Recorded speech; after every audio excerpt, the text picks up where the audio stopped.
கல்வின்ற அதிகாரம் வெகு சிறப்பான ஒரு நல்ல தலைப்பு. குறளே மணிமணியாக இருக்குது.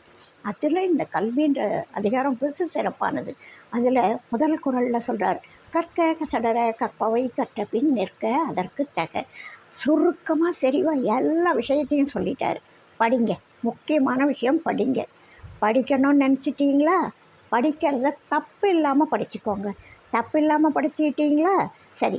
எதை படிக்கணும்னு தெரிஞ்சு படிங்க. எல்லாத்தையும் இந்த உலகத்தில் படிக்க முடியாது ஒருத்தரால்.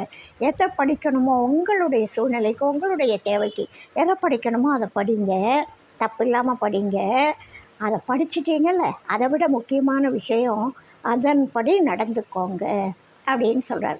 இந்த குறளை அத்தனை குறளுக்கும், அத்தனை நீதி நூல்களுக்கும், அத்தனை ஞான நூல்களுக்கும் முன்னாடி படிக்கிறதுக்கு முன்னாடி இதை ஒரு தடவை சொல்லிட்டு படித்தா அத்தனை ஞான நூல்களுக்கும் இது பொருந்த